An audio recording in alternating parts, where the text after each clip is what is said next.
4 years. That's how long it's been since the last Transformers movie hit the screens. And now, just in under 30 days, we will be finally getting another that has the potential to be the best one yet. Transformers Rise of the Beast has been a long time coming for us fans, especially after the film's release date was pushed back an entire year. It's crazy to think that this film would have been out 10 months ago if everything went according to plan. But here we are now, with the film right in our grasp, and among all the hype and anticipation, there has been one question I see constantly pop up. That being if this film is a prequel to the groundbreaking and iconic 2007 Transformers movie directed by the one and only Michael Bay, or if it's a reboot that will be a stepping stone in a long line of fantastic films to come. Now, some of you guys are probably already yelling at your screen saying that the movie's a prequel or that the film's a reboot, and some of you might already be typing your answer down below as I'm speaking right now. But the truth about if this film is a prequel or a reboot is complicated. It might be one, it might be the other. Heck, it could even be both at the same time. With that said, I want to dedicate this video to thoroughly breaking down whether this film is a prequel or a reboot, since one day the filmmakers will say it's a prequel and then the next say it's a reboot, and this cycle of tit for tat has been going on for nearly 5 years now. So it's no wonder why people on both sides of the debate just want to have such a simple question to be answered by the studio. So with that said, allow me to take you on a journey discussing the question that Paramount does not want you to know the answer to. This one is going to be a confusing one, so I'm going to do my best to walk you guys through this, and hopefully at the end of the video we can all come to a conclusion that the majority of us can agree on. So without further ado, let's jump right into this train wreck. Stand down! I won't ask a second time.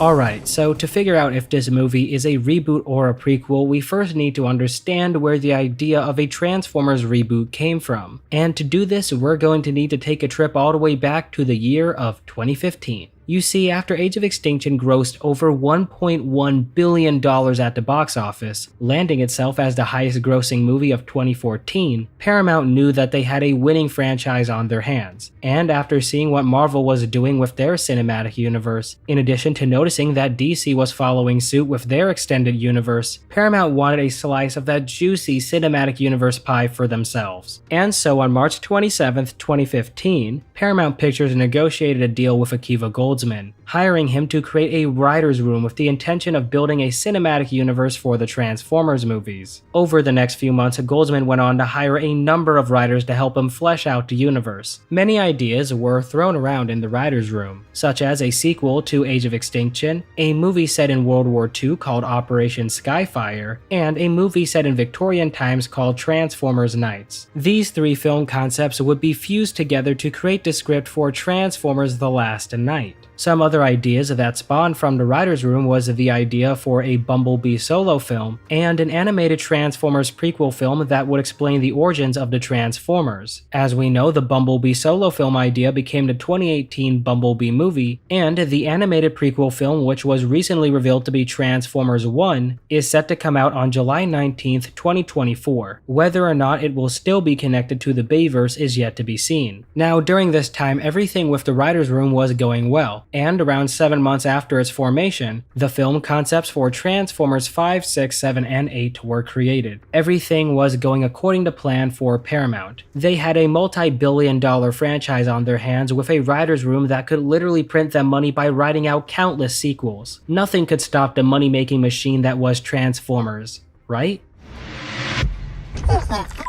Well, to Paramount's shock and surprise, Transformers 5 was a disaster, with it going on to make the studio lose over $100 million.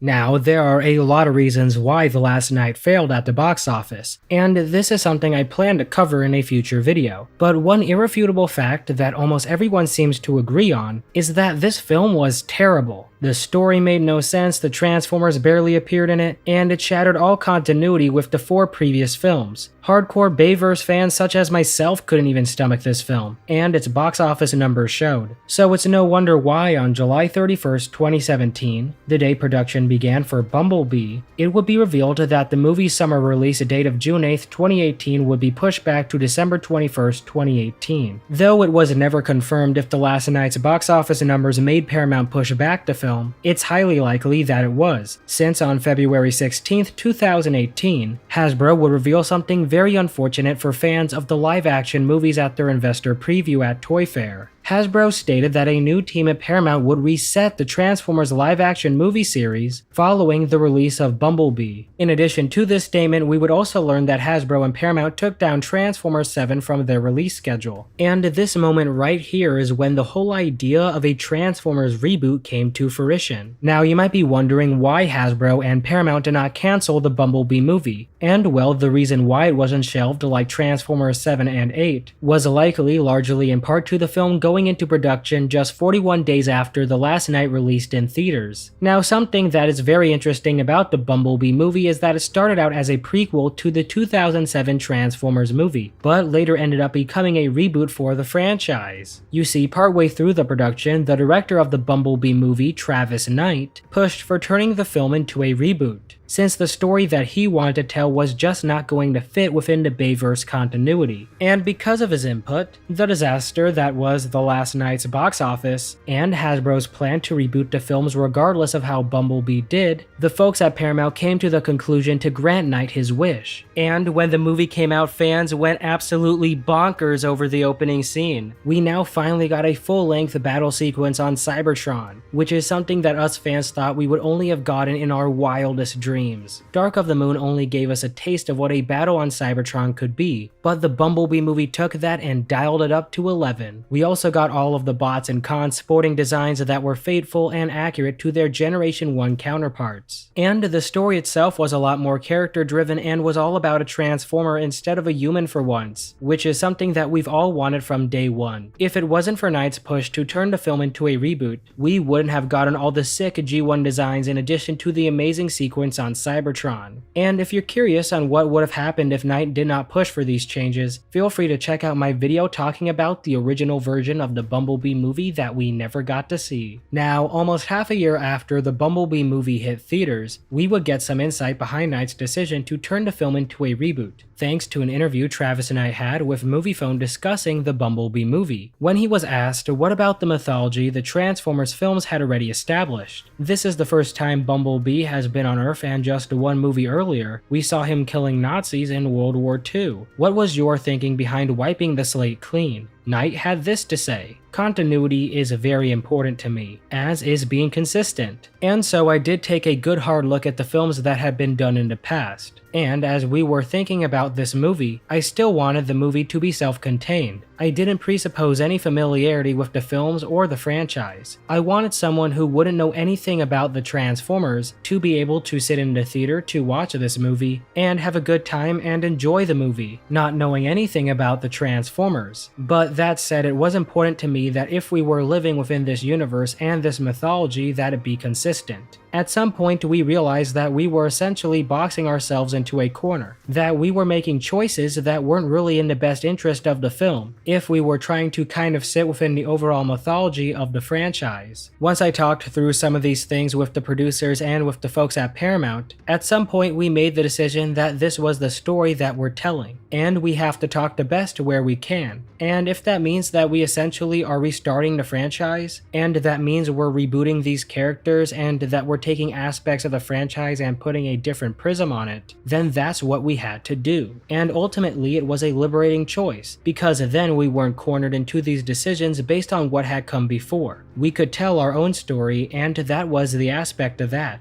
So yeah, there you have it from the man himself. Due to continuity and wanting to tell a story that any person could jump into regardless if they were a fan or not, Knight was able to reboot the saga. So then, with Rise of the Beast being a direct sequel to Bumblebee, it has to be a reboot, right? Well, this isn't as open and shut as you might think. And it's all because of the Megatron problem. You see, on April 4th, 2019, Travis Knight had an interview with Entertainment Weekly to talk about how he almost had the leader of the Decepticons appear in the film. In the interview, when talking about the opening scene on Cybertron, he stated, "I had this whole thing boarded out myself where I had Megatron in there. He comes into the scene just absolutely leveling stuff, just laying waste to everything in his path like Sauron in Lord of the Rings. We had a new design and a partial build and everything. I was so excited, I couldn't wait to do it. But then as we started going through, it was going to be too expensive, and really did fly in the face of continuity with the Michael Bay films. But let's be honest, I'm sure they had a fleeting sense of continuity themselves." Now, if we take a second to digest what Knight is talking about here, he is telling us that the reason why Megatron was cut from the film was due to A, being too expensive, and B, not lining up within the continuity established with the Bayverse. Now, A does hold some merit since the Cybertron scene was a last-minute addition to the film. However, this then begs the question of why Knight didn't explore alternative means of incorporating Megatron into the film. And well, to our knowledge, he actually did think of at least one. In the Entertainment Weekly interview, he would go on to say that he thought about adding a glimpse of Megatron from the outside of the War Room, where the Sector 7 agents were wondering what they should do with the Decepticons. But he didn't move forward with this idea since he wanted the film to work for someone who didn't know anything about the Transformers. And this makes sense since nonchalantly having a giant robot frozen in the Hoover Dam without any explanation at all was not going to work for a casual viewer. However, I don't believe that this is the full story. As we know, Knight really wanted to have Megs in the film, to the point that he personally drafted up the storyboards of Megatron on Cybertron, in addition to having the ILM modelers work on a brand new CGI model for Megs. So you would think he would have tried to find some other way to incorporate him into the Cybertron scene. And well, the second reason he gave might give us a clue. That reason was that adding Megatron on Cybertron would break continuity with the Bayverse. Now, this reasoning on its own doesn't make any sense, since based upon his testimony from the movie phone interview, his whole goal with the Bumblebee movie was to turn it into a reboot. So then why would he all of a sudden care about maintaining some level of continuity with the Bayverse at the expense of not implementing something into the film that he really wanted to see? Well, I don't think this issue of preserving continuity with the Bayverse came from Knight, but actually from someone else. Though Knight seemingly had creative control over the film, allowing him to disregard what happened before in the Bayverse, it seems evident that he was limited by how far he could go. In the Entertainment Weekly interview, he mentioned this: "I couldn't wait to do it. But then as we started going through, it was going to be too expensive, and really did fly in the face of continuity with the Bay films." Now, it's not stated who this "we" is that Knight is talking about here. However, we know that Knight had to talk to the producers and Paramount about turning the film into a reboot. And by that metric, any major change that he wanted to add to the movie, such as the addition of Megatron, would have to be approved by his superiors, which makes sense since they were the ones who hired him to make the film, and were the ones who were going to finance it. This is why the issue of the scene being too expensive came up, since the producers didn't want to go over budget.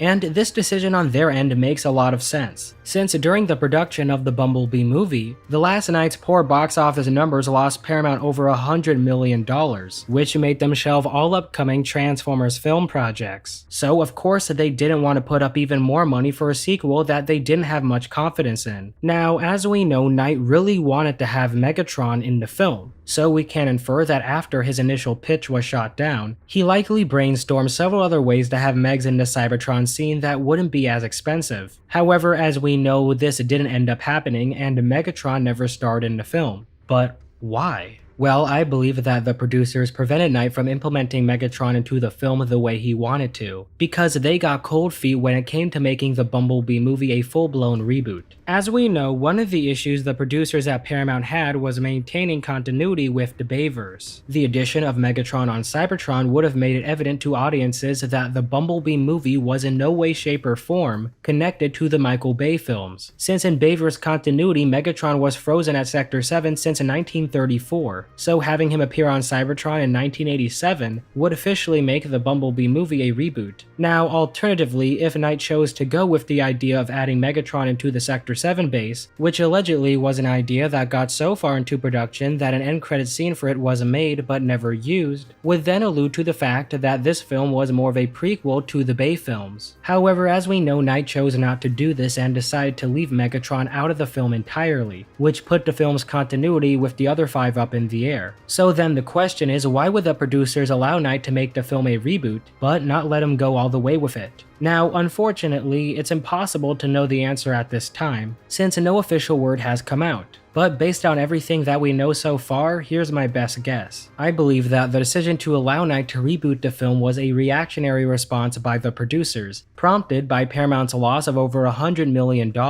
It's no secret that the domestic box offices for the Transformers films continue to decline after Revenge of the Fallen. And now with the foreign almost dropping off by half since the previous film, it was evident that something had to change if they want to stop this downward trajectory. So with the selling power of the Bayverse no longer looking bright, they allowed Knight to disregard the continuity that had come before, since regardless if the film was going to be a success or not, a new team at Paramount was going to reset the Transformers live-action movie series, right? Well, for some context, around 6 months after the last Knight's box office concluded, Hasbro held their investor preview event at Toy Fair 2018. During the event, Hasbro stated that a new team at Paramount would reset the future direction for the Transformers movies after Bumblebee. And this was all the information that we got on this besides Transformers 7 being removed from the upcoming list of movies. Based on these actions, it appears that a reboot for the Transformers movies was going to take place after Bumblebee. Now, it's impossible to know how far these talks of a reset went, since information on what this team at Paramount was planning on doing does not exist publicly. However, based on what we know, there must have been some backtracking on the idea of a full reset, since the producers did not want to fully break continuity with the Bayverse. As to why this backtracking happened, I speculate that when this new team at Paramount looked into the possibility of starting fresh, they looked at the financial side of things, and noticed that every single Transformers movie besides The Last Knight generated them millions upon millions of dollars in profit. So if certain changes were made to the Bayverse, it was possible that it could once again become the money-making machine that it once was. Furthermore, I'm sure they took into account that this was a franchise that they had put together over the span of 10 years, with it becoming a cultural phenomenon. So throwing all that hard work away and opting for a clean slate must have presented an incredibly difficult choice. And so I believe that they took the middle ground, having Bumblebee be different enough to the point that it could work as its own separate universe, while still having enough elements from the Bayverse that could allow it to still overall fit within its continuity. And this is the reason why I believe that the producers wouldn't allow Knight to have Megatron on Cybertron. Now, after the Bumblebee movie was released, for the first time ever, a Transformers film was praised by fans and critics alike. And after audiences saw the several creative decisions to distance the movie from the Bayverse, everyone and their grandma wanted to know whether this film was a prequel or a reboot. And well, several interviews were conducted with the various filmmakers of the film. And this is where we fall into the realm of contradiction, so bear with me. One of the earliest interviews that came out after the release of Bumblebee was on January 3rd, 2019, between Metro and the infamous Transformers producer Lorenzo D. Bonaventura, discussing if the end of Bumblebee ruins the Transformers 2007 movie. In the interview, Metro pointed out to Lorenzo that Optimus and the other Autobots landing during 1987 does not line up with the first Transformers film, since that movie established that Prime and the boys first came to Earth in 2007. In response to this, Lorenzo had this to say: "That doesn't contradict anything we have said before. Who's to say that they haven't been around robots in disguise since then? That scene was always imagined, but in many different versions. We didn't do that scene until we shot the movie, because we felt the movie was going to dictate that scene a little bit. What happened is that you got to see Haley return to her family. Bumblebee needs to return to his family. Otherwise, what happened to poor Bumblebee? That was our thinking. Plus, Optimus said that we are going to Earth, we are going to regroup, and then we are going to go back. In our minds, they went back. It had nothing to do with the other films, and was completely about the emotional journey of Bumblebee. Now, despite Lorenzo's explanation making no sense whatsoever for various reasons, such as the Autobots not having a way to leave Earth after they landed in 1987, which is actually a major plot point that's being used in Rise of the Beasts, this was unfortunately the best explanation that we got. However, everything would change around a month later at New York Toy Fair 2019. You see, on February 16th, 2019, Hasbro held their product presentation panel, and a very important piece of information that they gave was that the Bumblebee movie was officially declared as a new storytelling universe, which in other words meant that the Bumblebee movie was in fact a reboot to the Transformers film franchise, officially putting an end to the Bayverse, right?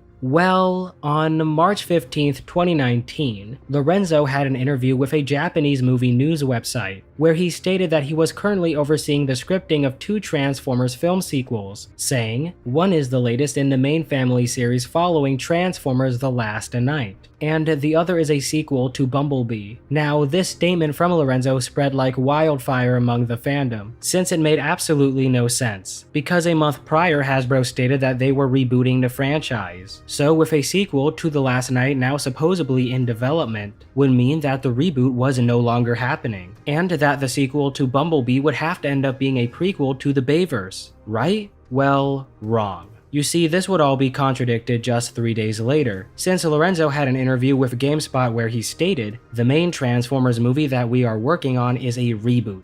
And I will say that the Bumblebee sequel will be more directly linked to the timeline that we set up. Now, after hearing this, fans were ecstatic since finally the word reboot was coming out of Lorenzo's mouth, which ultimately contradicted all of his previous statements about Bumblebee being a prequel and The Last Night getting a sequel. Now, this reboot language from Lorenzo wouldn't last long, since he would unfortunately go back to his old tricks. You see, on March 23rd, 2019, Japanese entertainment magazine The River sat down with Lorenzo to talk about the future of the series. When The River asked if Bumblebee was a reboot or a prequel, Lorenzo laughed, saying, "That's a good question. It's actually a spin-off. Since it's set in 1987, it is a story before the past works of the series. That is, it is not a reboot or a remake. It's a story before it starts, so we can fill in the gaps between 1987 and the first Transformers movie." Now, after fans heard this, they were absolutely livid and did not know what to think. But pretty much everyone agreed that anything that Lorenzo said had to be taken with a massive grain of salt, like a Devastator-sized one. Lorenzo is the core reason why this whole prequel or reboot debate has been going on for years. As a producer, his words are supposed to carry weight, but when they constantly contradict each other, it's impossible to make out what's fact and what's cap. Now, 12 days later on April 4th, 2019, Lorenzo would have an interview with Slash Film. When he was asked, "Are you developing a script that picks up where The Last Night left off?" Lorenzo responded with one word: no. Now, if this statement was true was impossible to tell, but the same day Travis Knight had an interview with Entertainment Weekly about how Megatron almost appeared in the Bumblebee movie. And 4 days later on April 8th, 2019, Knight had an interview with MoviePhone discussing how he convinced the producers at Paramount to turn the Bumblebee movie into a reboot. And from here, that was kind of the end of the testimonies that came from the filmmakers on whether or not the Bumblebee movie was a prequel or a reboot. And from this point on, us fans had to piece together the puzzle ourselves, with the very contradictory information that we had. But the common consensus that most of us came to was that the Bumblebee movie was a reboot, due to the fact that the continuity did not match up with the lore that was established in the Bay films, the fact that Travis Knight talked with the producers and Paramount to turn the film into a reboot, and the fact that Hasbro said that the Bumblebee movie was going to be the start of a brand new storytelling universe. Now, of course, not everyone agreed with this standpoint, and some felt that the Bumblebee movie was in fact a prequel. And since then, us fans are still arguing whether or not the Bumblebee movie is a prequel or a reboot, all because of the conflicting info that was served to us on a silver platter. However, things started to change when the first Rise of the Beast trailer dropped on December 1st, 2022. You see, the trailer presented several plot points to us that did not logically line up within the Bayverse, such as RC being on Earth in 1994 despite the Bayverse telling us that she first came to Earth in 2009, and the introduction of the Maximal and Terracon factions, which were never brought up at any point during the Bayverse. However, there was one Bayverse connection that was present. that being Optimus having the same face as his Bayverse original trilogy counterpart, which is something that I personally love since I grew up with the Bayverse. Now, though based on the trailer, it was evident that this film was leaning towards the reboot direction. However, we would get official confirmation of whether this film was a reboot or a prequel from the director himself, Stephen Cable Jr., in an interview that he had with the YouTube channel Black Girl Nerds. And if fans know where Terracons come from, then they know what to expect. But yeah, I feel like we have a lot to unravel because this feels like a true reboot, if you will, into the Transformers franchise. So we're about to see a lot more beyond the Decepticons moving forward. So there you have it. The director himself said that the film felt like a true reboot. So then everyone had to be on the same page, right? Well, for a time that was the case until Lorenzo di Bonaventura had another interview. On April 24th, 2023, Lorenzo sat down with Collider for an interview on how Rise of the Beast differs from the Michael Bay movies. And during the interview, he said this: "At the end of Bumblebee, Optimus comes to Earth. What he's experienced is failure. Probably for the first time in his life, right? He's had to retreat, he's leaving the planet Cybertron. What's happened to him from that experience? When we met him in 2007, he's a particular person, if you would. In 1994, he's not the same person. He still has growth to do between 94 and 2007. So the character arc for Optimus in this, and the fun for the audience is, when you first meet Optimus, and we've had this experience because we've watched it with the audience, and we've heard them talk about it.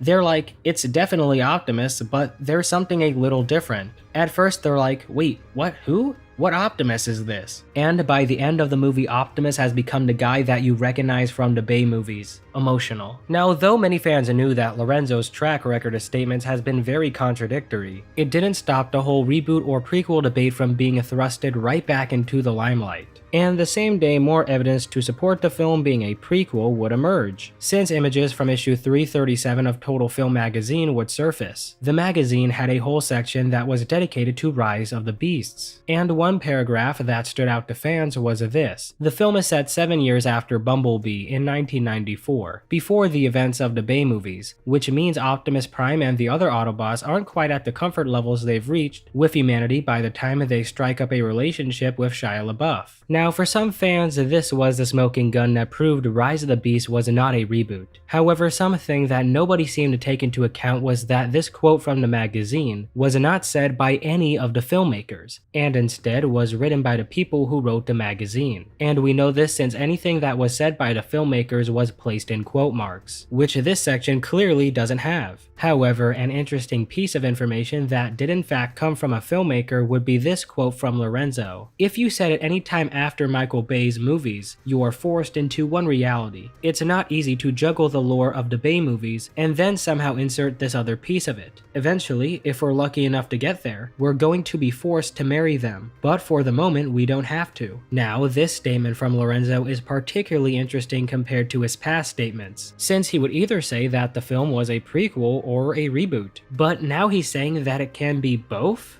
Based on his testimony here, it appears that currently the film is a reboot, but if it becomes popular and spawns sequels, it will end up becoming a prequel? I'm just as confused as you are. Now, remember Lorenzo's statements about how the Optimus that we see from Rise of the Beasts will turn into the Optimus that we all know and love from the 2007 film? Well, that statement would be undermined when the second Rise of the Beast trailer dropped. And in the trailer, we got the reveal of Unicron. Now, this was a big deal, since this Unicron was completely different to the one that we saw in The Last Night. You see, in The Last Night, Unicron was our planet Earth. However, in the trailer, the Unicron that we saw was his own separate entity. Therefore, there was no way that these two Unicrons were the same, which meant that Lorenzo's statement of Rise of the Beast Optimus becoming 2007 Optimus was impossible, since 2007 Optimus was connected to the Unicron that was Earth, while Rise of the Beast Optimus was connected to the Unicron that was his own separate entity. Now, despite this clear impossibility, some fans would theorize that the machine that we saw the Terracons use would end up turning Unicron into the core of the Earth, thus keeping continuity with the Bay films. However, this theory makes absolutely zero sense, since Transformers The Last Night told us that Unicron was always the Earth, and his horns were spread around the globe when the supercontinent Pangea broke apart. So, with that said, the fact that Unicron is going to be his own separate entity in Rise of the Beasts would make it absolutely impossible for it to be a prequel to the 2007 movie. And more information information to support this would surface on May 10th, 2023. You see, director Stephen Caple Jr. sat down with The Hollywood Reporter to talk about Rise of the Beasts. When he was asked, "So I will assume that the movie will contextualize things for the casual moviegoers who last saw Bumblebee. But what do they need to know going into Rise of the Beasts?" Caple had this to say: "You don't need to know much. If anything, Bumblebee got here in 1987, along with Optimus Prime, and they've tried to seek refuge on Earth until they can get back to Cybertron. Ultimately, all you need to know is that they're trying to get back to Cybertron. If you can go into this movie knowing that piece of information, you'll be able to track it completely. It doesn't mess up any of the timeline in 2006-2007. We're actually going in a direction that allows us to protect that side of the universe." Now, in essence, Caple's statement here implies that Rise of the Beast is a reboot. By emphasizing their commitment to preserving the established timeline of the Bay films, it becomes clear that they are taking the reboot route, since by having Unicron in this film as his own separate entity would fly in the face of Bayverse continuity. But with this film being a reboot, it would negate that problem and allow them to keep the Bayverse timeline intact, while having a brand new interpretation of Unicron appear. Now, the same day this interview was posted, Paramount uploaded a video to their YouTube channel that gave some information about some of the characters that were set to appear in the film, and in the video, Caple said something that sparked some confusion with some fans. In chronological order, this is the second Transformers movie.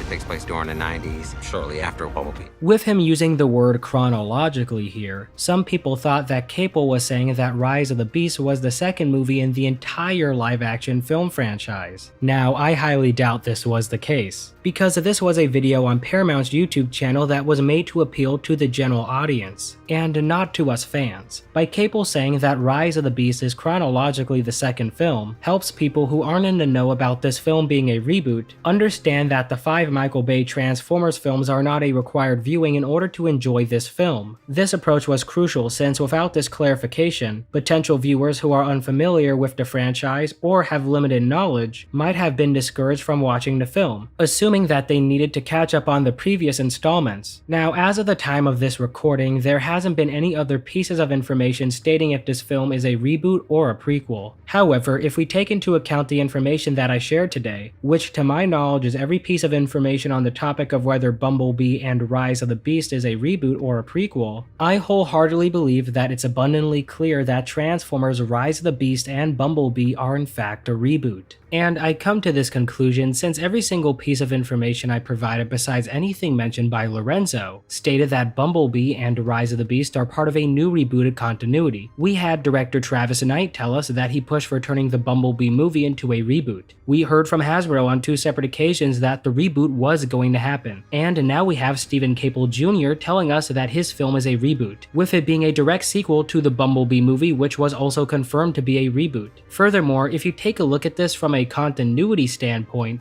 Bumblebee and Rise of the Beast don't line up within the Bayverse continuity, with the 2 most egregious examples being that 1, Unicron was the Earth in The Last Knight, and in Rise of the Beast he's now his own separate entity, and 2, The Last Knight telling us that Bumblebee was on Earth during World War II, while in the Bumblebee movie he made planetfall in 1987 after Optimus told him to establish a base. Now, the only way that I can see Bumblebee and Rise of the Beast potentially work as a prequel to the Bay films is if The Last Knight was disregarded entirely. But then again, there are still some problems with continuity. So yeah, there you have it. Based on everything we know, Transformers Rise of the Beast has to be a reboot. Now, if you're down for some more Rise of the Beast content, check out this video where I break down the second Rise of the Beast trailer frame by frame.